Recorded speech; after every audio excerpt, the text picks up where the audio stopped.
historic election with a body count. Le dan 3 disparos de frente. Dozens of candidates killed. Mexico's democracy is under threat from drug cartels. It's like a train. You cannot stop it all of a sudden. Men, women, and children facing the most extreme violence. I never thought they shot people's head off in Mexico. In this special episode of Focal Point, we take you inside Mexico's most violent election in its recent history.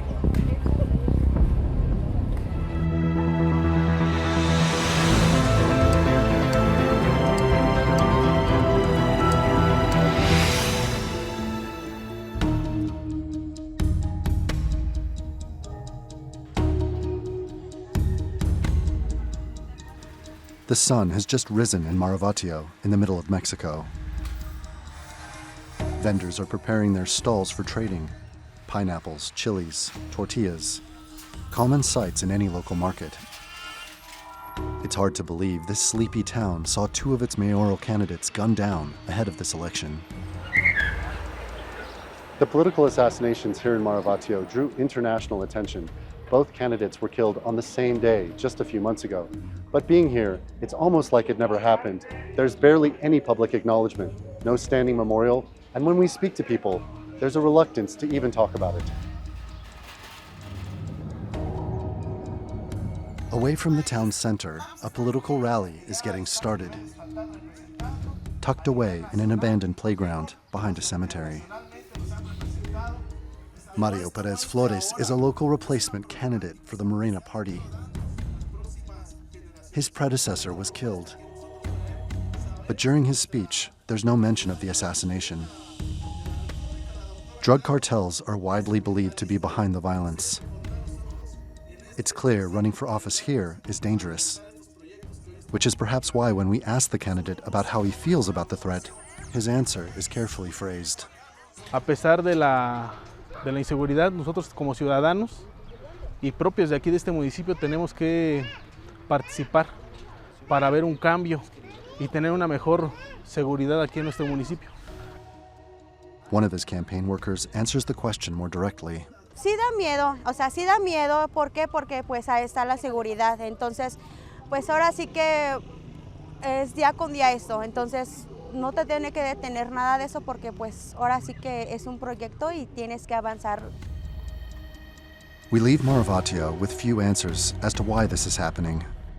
We're headed to Celaya, a city just a few hours' drive, where another local candidate was recently killed. Celaya is brimming with old world charm. Founded in the late 1500s, it was where the battle against Spanish colonialism in Mexico first began. But today, its independence is facing another challenge, a wave of drug cartel violence.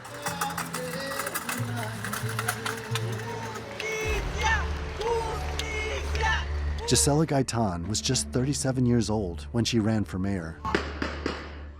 But she was gunned down on the very first day of her campaign. Mi niña Gisela Gaitán era una mujer muy sensible, muy inteligente, muy capaz, por eso estaba como candidata. Sonia González Carrillo was there the day Gisela was killed. En Celaya nos han arrebatado la paz. Es por ello. Le dan 3 disparos de frente. El instinto de conservación, que había muchas balas, nos hizo refugiarnos. Cuando veo que le dan otros 3 tiros por la parte de atrás, ¿no? Sonia says she believes Gisela was killed because she was going to win. Su deseo de cambiar Celaya, de cambiar todo lo que estamos viviendo de manera caótica aquí. Juan Miguel, a soft-spoken university professor, was reluctant to take her place. Shadowed by a bodyguard at all times, he greets supporters at this heavily guarded rally.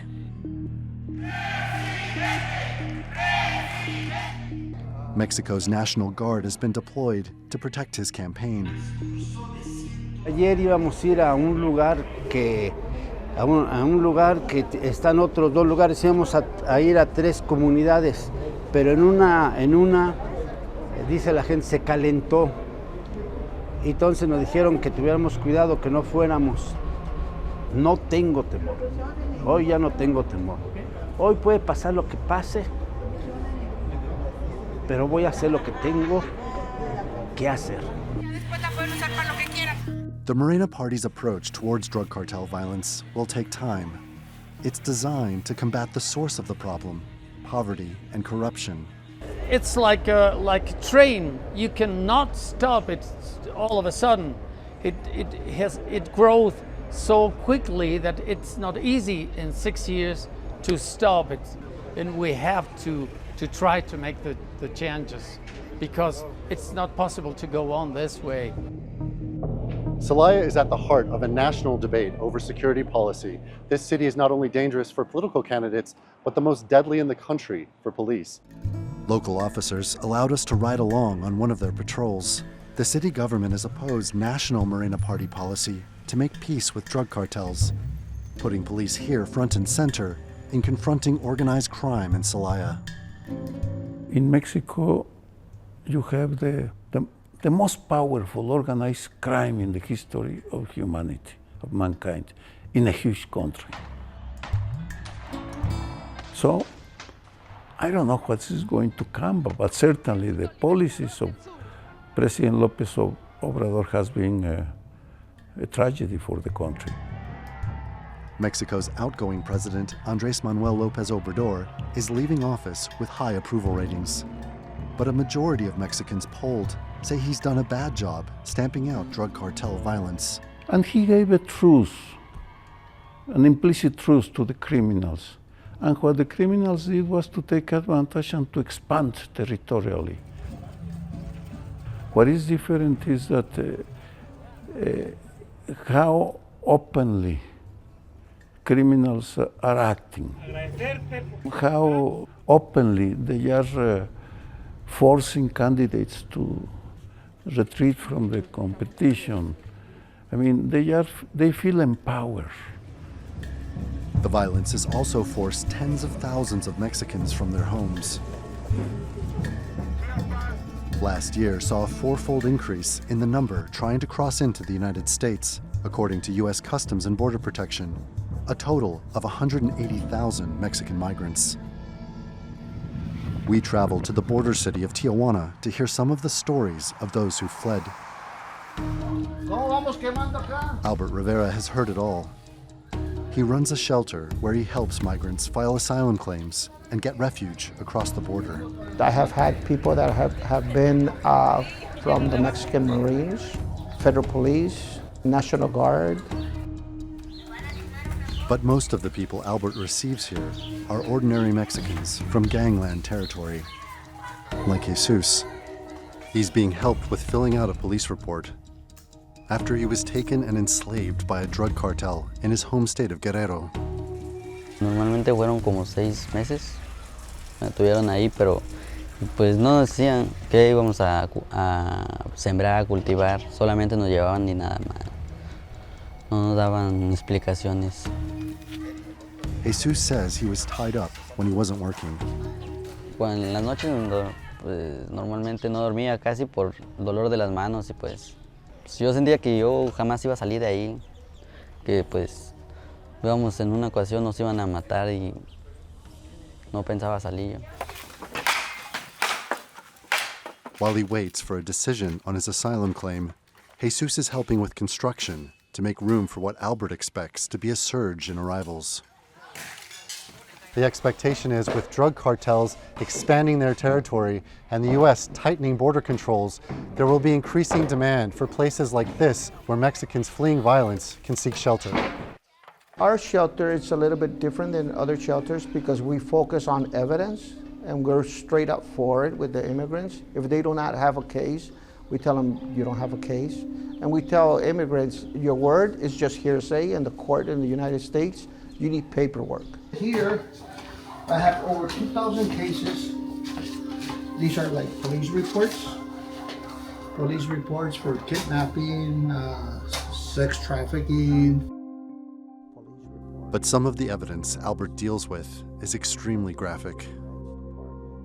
This one here, Her husband is in the cartel, and she pressed charges on him with his picture and everything, and sent her a video chopping somebody's head off. Look, I'm chopping somebody's head off, and I'm going to do this to you.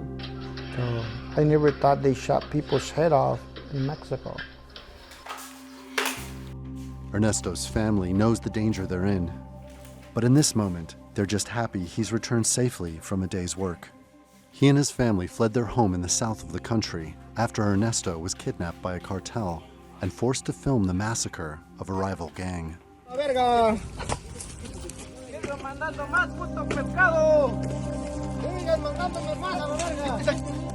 Pues que lo que tenía que hacer es como decir ellos si matan el día que mataron a esas personas lo graban para mandárselo al otro cartel, pues como una amenaza, como una burla. No, me dijo que yo le servía a él y que yo tenía que trabajar con él ahí en el pueblo y que me ocupaba ahí para que yo trabajara con él y que si no trabajaba con él que me iba a quitar a mis hijos, a mis hijas. All he and his family want is to get out of Mexico. Pues México es bonito, lo que no es bien, pues que pues la gente que se aprovecha de los demás y hace, ¿no? Pues ya no hay seguridad, ya los presidentes ya no hacen nada. Hacen lo que ellos quieren, pues la gente mala. Corruption and violence are perennial problems in Mexico with tragic consequences. No leader has been able to tackle the problem, going back to 2006, when then-President Felipe Calderón launched Mexico's war on drugs. To his successor, Enrique Peña Nieto's continuation of the same hardline approach, deploying thousands more soldiers with no clear mission or timetable for withdrawal. Outgoing President López Obrador's departure on drug cartel policy, termed hugs not guns, has also proved ineffective. Social programs designed to lift Mexicans out of poverty have so far not provided a disincentive against an illicit drug trade valued at tens of billions of dollars per year, and the violence that comes along with it. Impunity is the law of the land. They can do whatever they want, and knowing that they are not going to be punished because we have an impunity rate of about 95, 98% in homicides, in crimes. It is hard what I'm going to say, but we are a country without law. Now a new leader is taking center stage, Claudia Sheinbaum, Mexico's first female president. A protege of Mexico's outgoing president, it's unclear whether she'll take a different approach to the drug cartels, breaking Mexico's cycle of violence, not only the greatest challenge for Mexico's first female leader, but for an entire generation.